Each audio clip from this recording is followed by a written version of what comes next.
Bits and Bytes, a television series about computers, or rather about microcomputers, the small personal ones that are selling like hotcakes nowadays.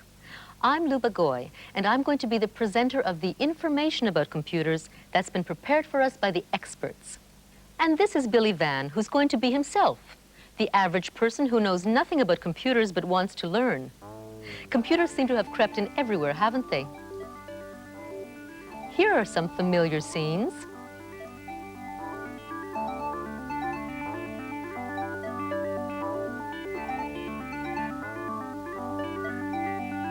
You can't get away from them.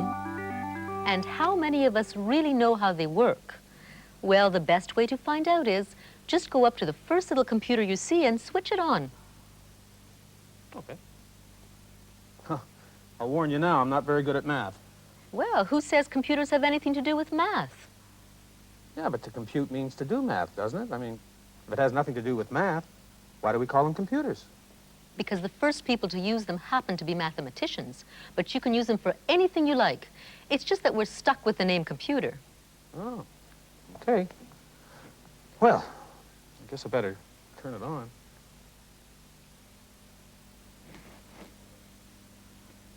The switch is at the back. Oh, really?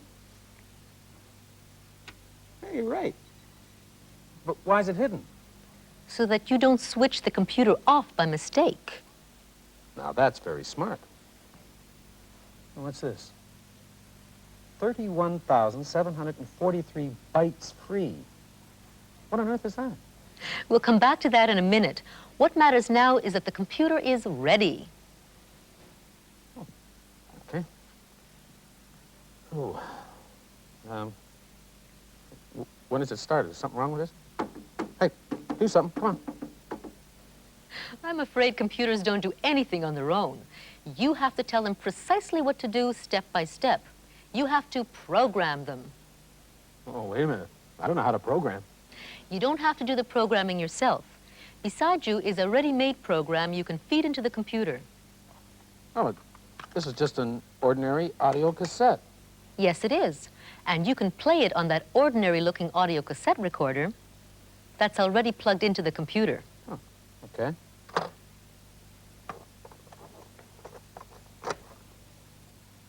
So, do I press play? Not yet. First, you have to tell the computer to copy the program that's on the cassette into its own storage area or memory. Well, how do I do that? Just type load, L-O-A-D. Oh. You've now finished your message, so you need to say over to you to the computer by pressing the return key. On other computers, you'll see a key marked enter, and that also means over to you. Oh, here it is. Return means over to you. Oh, and it says press play on tape 1. Okay. May I? Go ahead. You'll have to wait now while the computer searches through the cassette for the first program. I thought these things were supposed to be fast. They are fast. It's the cassette that's slow. The poor old computer can only go through a cassette at normal playing speed. Finally. What it's doing now is loading or copying the word game program into its memory. Now the program is loaded, but nothing's going to happen until you tell the computer to start obeying the instructions in that program. To do that, you tell the computer to run the program. Type run and then press return. Okay. R-U-N, return. Scramble letters. Oh, it's a word game. Great, okay. Press space bar. What is your name? Okay. My name is B-I-L-L-Y, Billy. Good luck, Billy. They're really friendly, aren't they? Okay, that's my first word. It is C-O-L-H-O-S.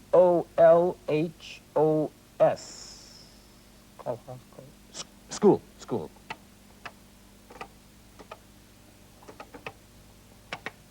Hey, I'm right. Okay. Second word is Gilco. G-I-L. Logic. It's logic. L-O-G-I. Wait a minute. I'm going to spell this wrong. I want to see what the computer does. No, Billy, I'm afraid that's not it. Well, I quite agree with you. It should be L-O-G-I. Where's the C? I got to take up typing, too. There. Right.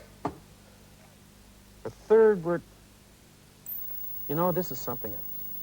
I can't believe that all this information, words and letters, can be contained in an ordinary audio cassette. Let me show you something. Take the cassette out of the recorder and listen to it on the regular cassette machine that's beside it.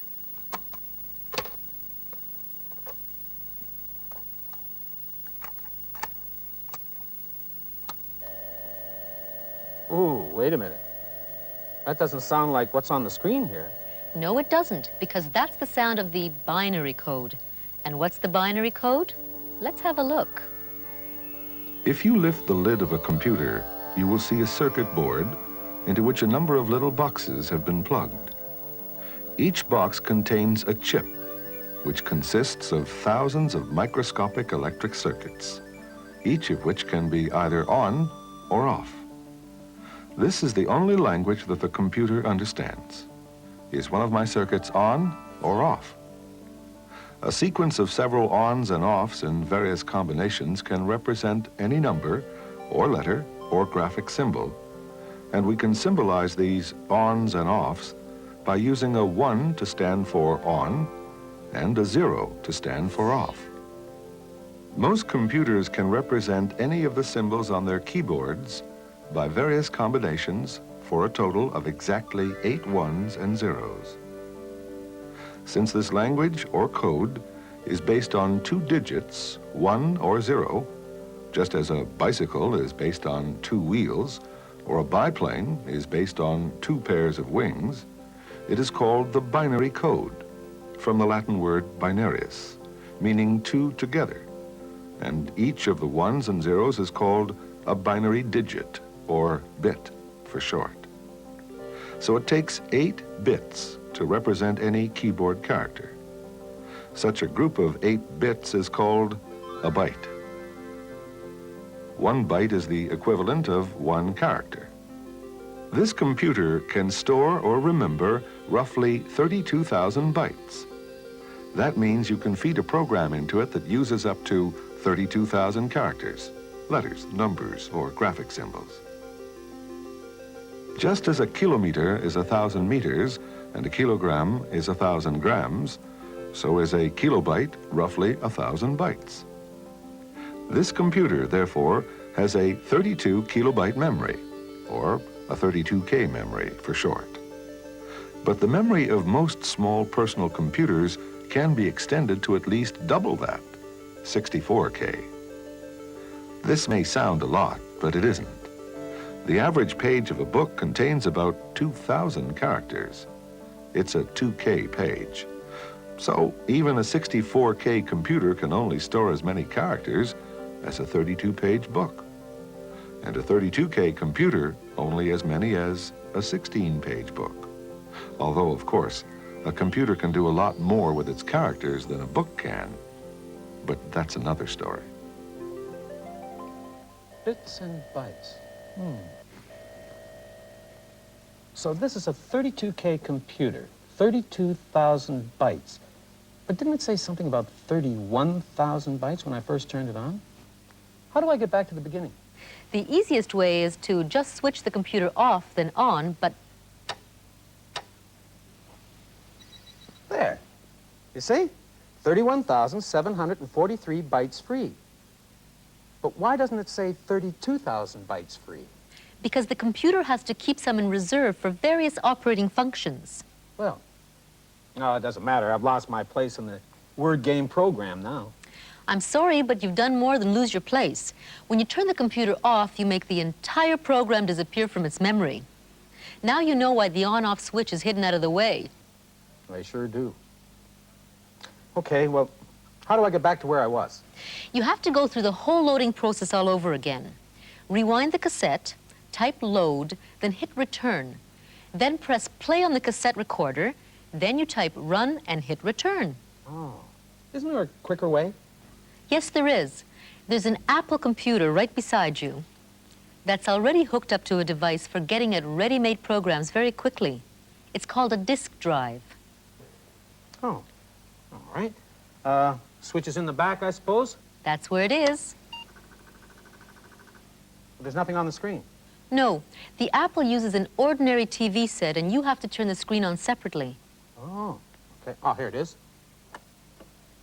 Now, do you see that envelope beside the computer? Uh-huh. It contains something called a floppy disk. Take the disk out and turn it so the label is up. Make sure the slot is facing away from you. What's this? Okay. Now, lift the flap on the disk drive, That's this here. slide the disk in, and close the flap. Okay, label up. There. Oh, choose a game. Instant Zoo. I think I'll play that. Now, just follow the instructions on the screen. Okay, it says press 1, 2, 3, 4. It's number 1, and press return.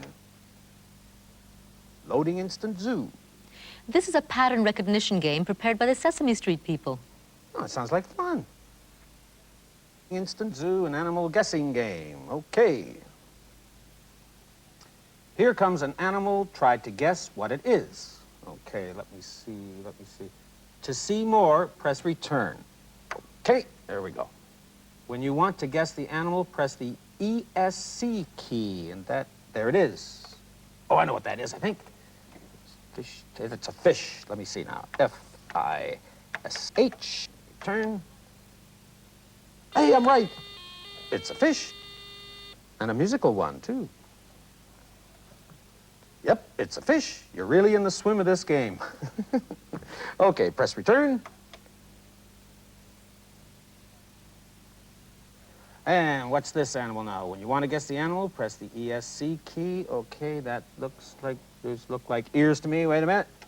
ESC, the animal is a rabbit. Okay, R-A-B-B-I-T.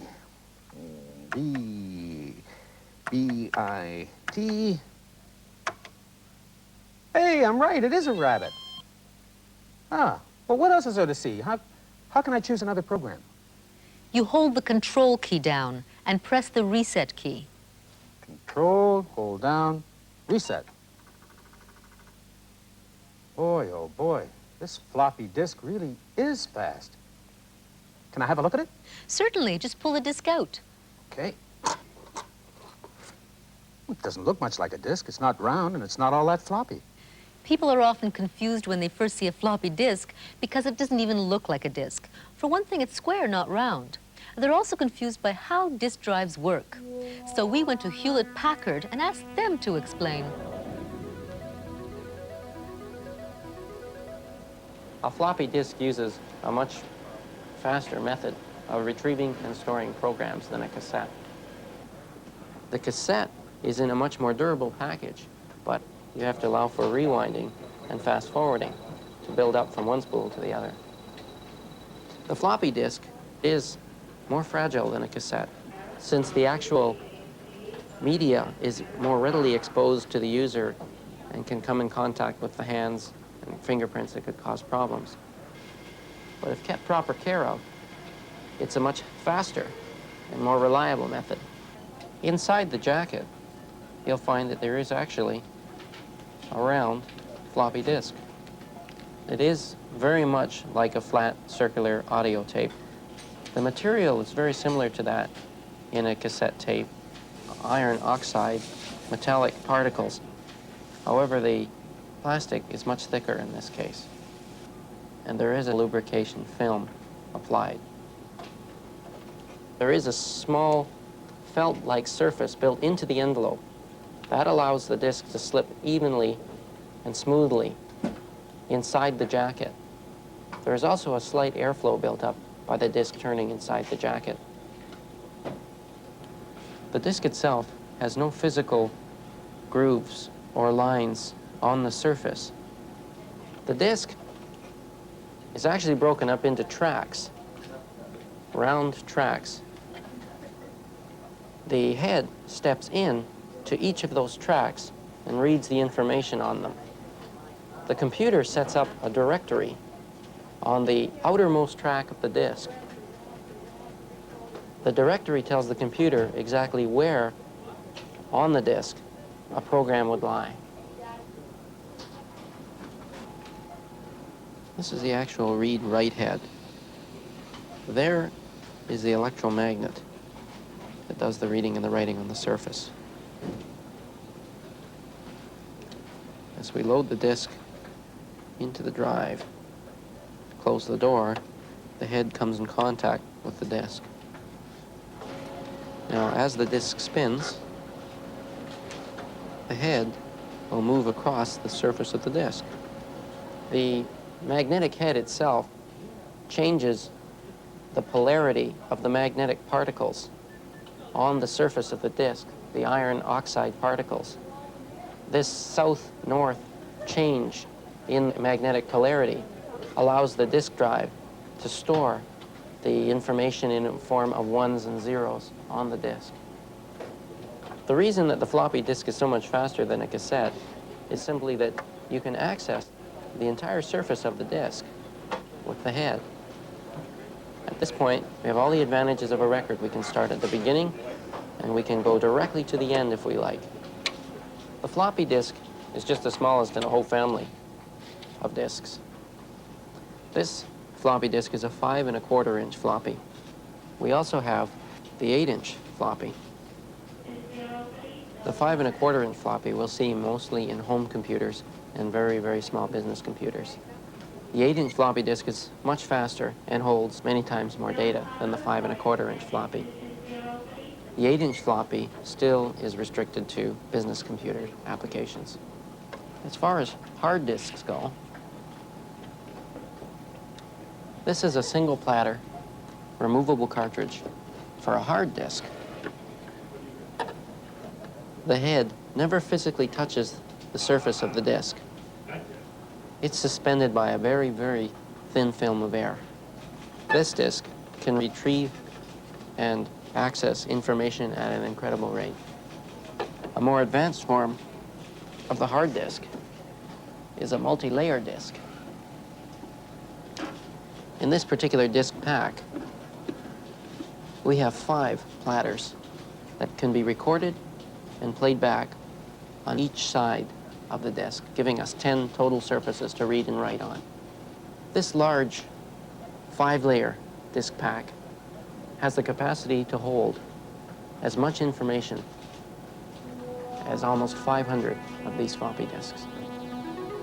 Okay, so now I know how to load a ready-made program into a computer by means of disk or a cassette. Is it the same for all these computers?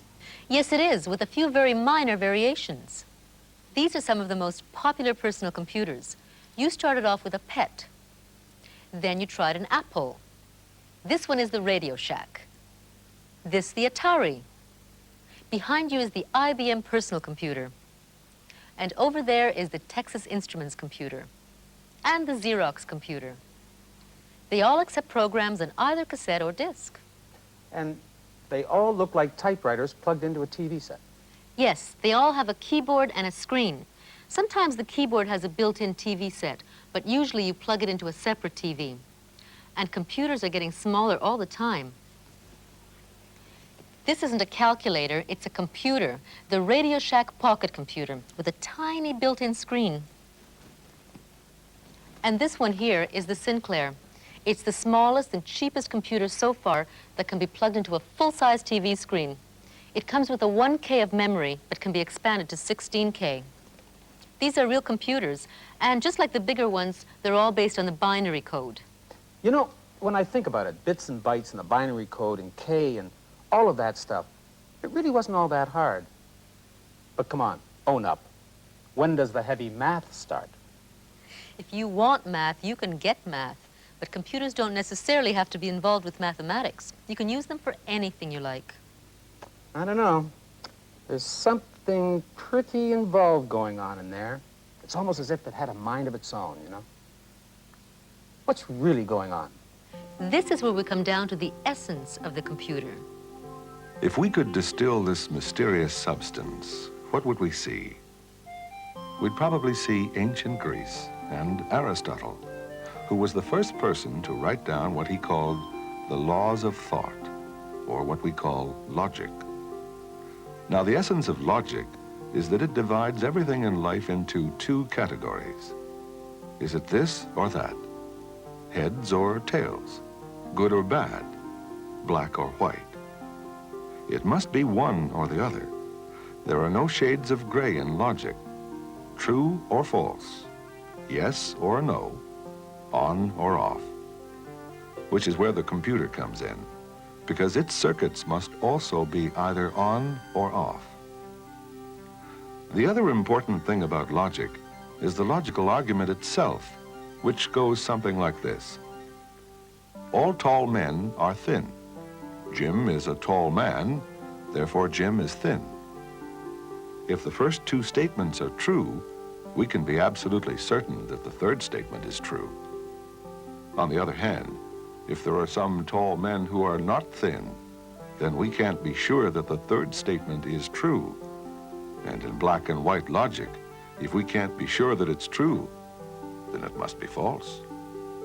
Which is where the computer comes in again, because this is precisely the sort of argument that an electrical circuit likes to deal with. If we imagine one of these circuits as being like this, with a power source, a battery, two switches, and a light bulb, then we can see that the electric current from the battery can only reach the light bulb and make it light up when both switches are on. If either switch goes off, the light goes out. Now, as far as the circuit is concerned, on or off can just as easily stand for true or false. So if the first switch is statement 1 in our logical argument, and the second switch is statement 2, and the light bulb is statement 3, then only when both of the first two statements are true can the third statement also be true. But if either of the first two statements is false, then the third statement must also be false. What all this boils down to is that a computer is not a calculating machine. It's a logic machine. It doesn't so much compute things as argue about things in a strictly logical black and white fashion. So what you're saying is that these computers are nothing but a bunch of little electric Aristotles turning each other on and off? That's a good way of putting it. And what I've been feeding them by means of a disc or cassette is really a series of logical arguments? Exactly. Those two educational games you looked at were both based on logical arguments. Okay, I played a couple of games based on logic. Now, what else can the computer do for me? That's what this whole series is about. Here's a preview of what's coming up. We'll be looking at how to write simple programs. Then, print, quotation, late, exclamation point, quotation. Don't forget the colon. Don't forget the colon. There we are. And go to 20. That is terrific. Oh. Yeah, but my program isn't finished yet, is it? Not quite. How to file information on the computer. So this program is now permanently on the disk. Type catalog and you'll see. Okay.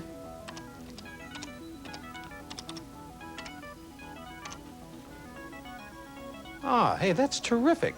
You know, I could save all sorts of things on a disk. How to get computers to communicate with each other. Now your computer will be able to hear messages and speak into the telephone itself.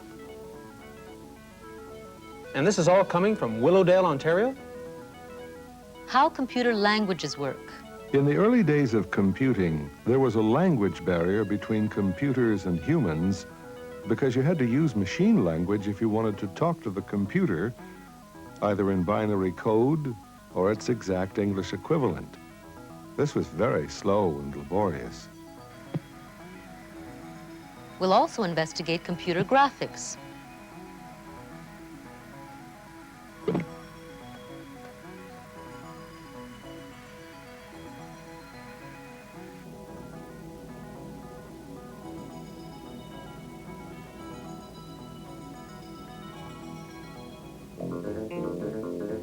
computer music.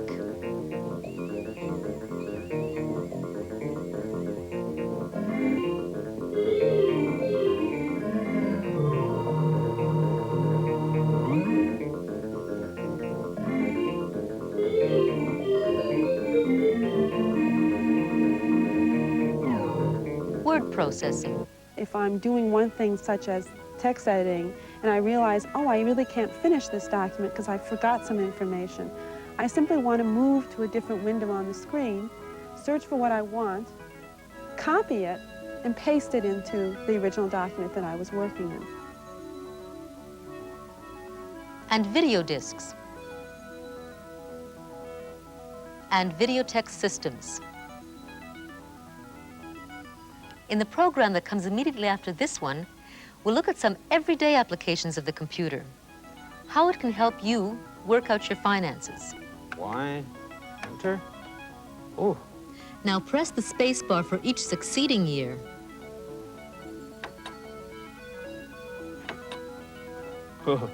I definitely have to ask for that raise. And even help you learn French. Où est Anne? Où est Anne? This is fun. Où est Louis? Où est Louis? Can the computer understand me? We'll also have segments on the speed of the computer. If the computer could see us, to its eyes, we would appear to be moving about as fast as a lump of rock. And two different types of memory, ROM and RAM. The computer can read this left half of its memory, but it can't write on it. It can't change it. It is therefore called read-only memory, or ROM. But the computer can, in a sense, write on the other half of its memory. This half is called random access memory, or RAM. Until then, I'm Luba Goy for Bits and Bytes. And I'm Billy Van. Bye for now.